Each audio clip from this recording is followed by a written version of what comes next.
Hey guys, what's up, and welcome to Young Titan World. I hope you guys are having a good or great day, or greatest day. It's been quite a while since I've had the opportunity to hop up here. I mean, last time I made an episode was yesterday, right? Yes, so hours later, I miss you guys. I miss you guys so much. Before we get into the nitty-gritty of this elegant titty, which is reviewing another movie, a little bit of update for me. I told you guys that I was a little bit in between places at the moment. It sparked some very uncomfortable conversations between those who I was staying with and myself, and it wasn't exactly the most pretty. However, as I'm here back in a place that is, rightfully mine and has no problem with arguments, it's flooded. I'm basically living on a boat because I'm surrounded by water and everything is just floating around in my quote-unquote apartment. It's terrible. But it's cool, I'm just gonna find another place. Just have to rake in those bands. This one. I just have to rake in those bands and do that, which is, great. Awesomeness. Now let's just get back to the movie review. Alright? Now, so far, we all know how impressive this franchise is. Every single time we think they're done, every time they say one last ride, they still end up making one more. And now, it doesn't look like they're ready to admit that they're ever gonna stop. At first, they were hinting that it was gonna end. Now they're like, we're gonna do this forever, and you're gonna come and watch every single one of them. Which one am I talking about, guys? I'm talking about Fast and Freaking Furious. Fast and Furious has been there since I was a child, going to school and watching those gears shift like crazy. Is my hair okay? Yeah, well, with all that chaos, came the authority. I seriously have to check my hair though. No, but it was really cool. And now it was almost as if I couldn't really keep up with them, because every time they would make another one, I'm gonna call it an episode, because now there are 10 episodes in the X franchise, the Fast franchise. So yeah, there's a lot of it. And I can't say that with all sternness that I've watched everything.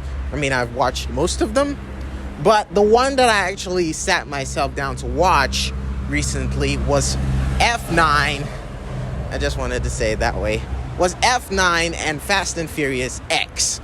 Now, for the one that really caught my attention, I'm just going to do it by chronological order and just start with Fast 9. So there will be another separate one where we get to talk about Fast and Furious 10. So let's just talk about Fast 9. Now, Fast 9 was simply incredible. It had a lot of depth, which I always felt like didn't really matter to me when it came to movies.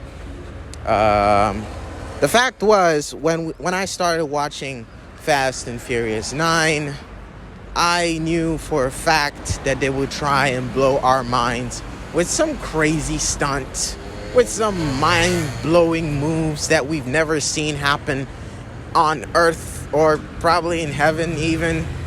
I'm not sure anyone who's going to be driving a car off a cliff and hook it onto a steel rail and swing to another island.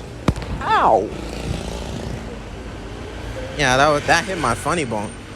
Yeah, but we never... The expectations were crazy, and the moment I watched, I was like, what? Dom, what are you doing with the car, for crying out loud?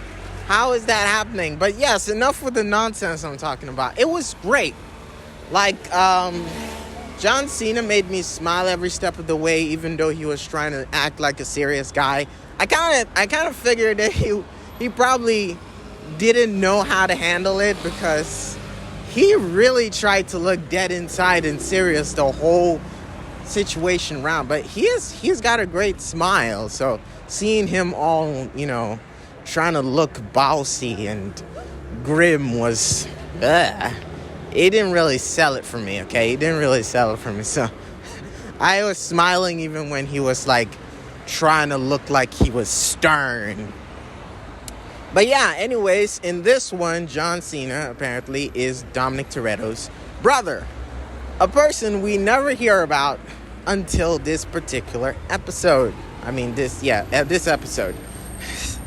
Which is crazy, because we've been through like 8 of these, and not once has anyone even brought up his family. His only family, as far as we're concerned, is his sister, who married Brian, who gave birth to a kid, who is dead in real life, and who is, I'm gonna probably come back to him in a second.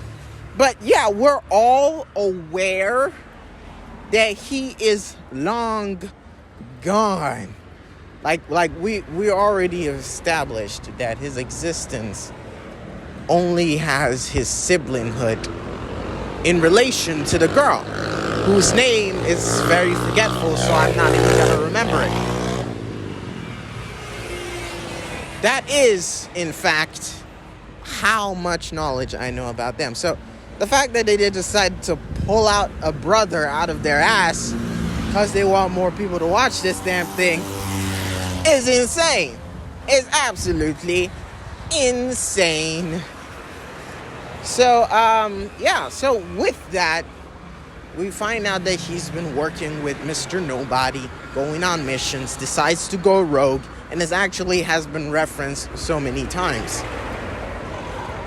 We also get to realize that not only did he go rogue, but Han was never dead, which makes me feel like no one really dies in these, unless they die in real life. Yes, that's basically it. That's it. They can't bring them unless CGI gets better. Then probably no one can ever die ever, because they don't let it stop them. It never stops them. They always find a way to bring every single character. I thought that Marvel was the one. I thought Marvel was the one that had this sort of shit on lock. But I was wrong. I was dead wrong. The people who excel at bringing people back from the dead is officially Universal, with their amazing ability to bring every single dead person that they know to life, because it always helps to boost the ratings. And how did he survive? Well, apparently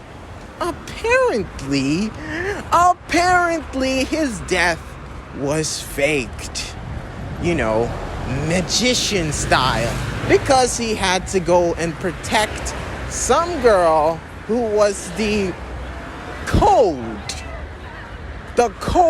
for some super gadgety shit that I don't even.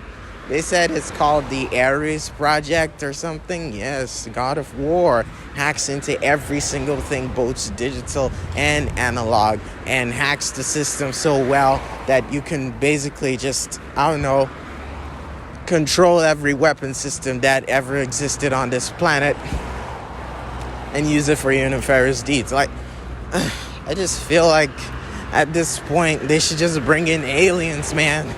They should bring in aliens, because I'm getting numb to this sort of shit.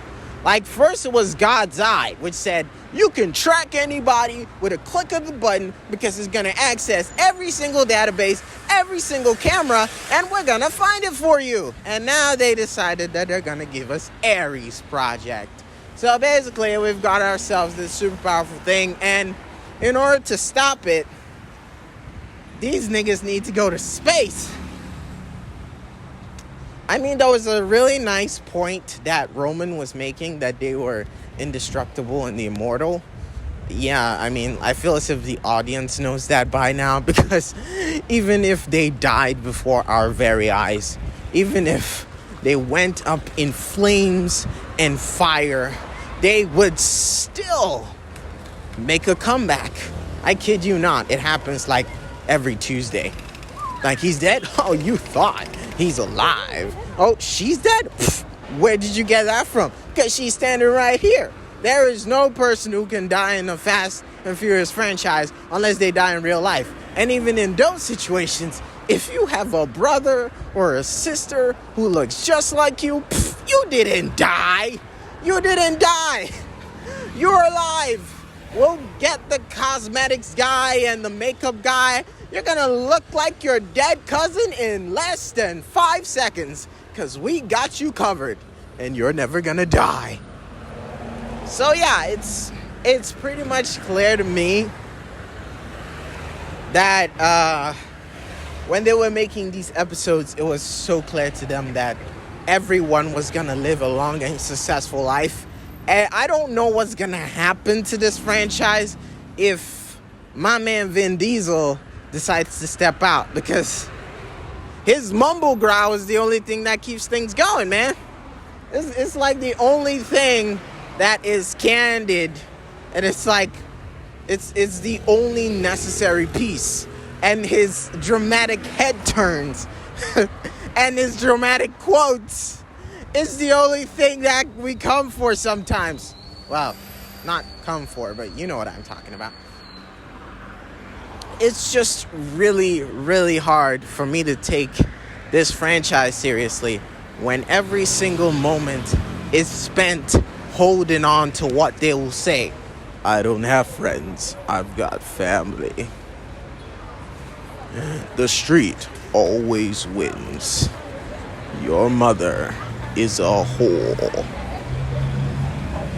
Yeah, and other stuff that they probably never will say. Because guess what? The franchise does not wait for you to find something that is epic or cool. They will do whatever the hell they want for as long as because we're always gonna pay money to watch them go do some crazy shit.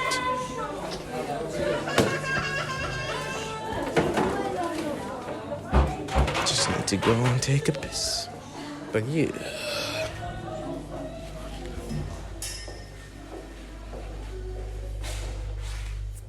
I actually thought it was gonna be that way.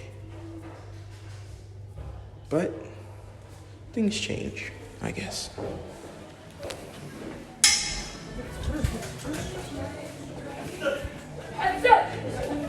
Alright, just give me a second.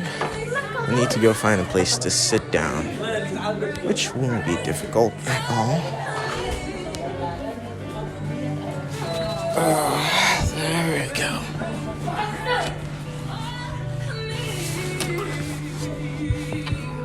So that's gonna be everything for now. I'll probably have to do a part 2 because I want to express more. This is Young Titan. I hope you guys have a great evening, morning, afternoon, or whichever part of the day you find yourself in. Take care, and I'll see you in the next one. Bye.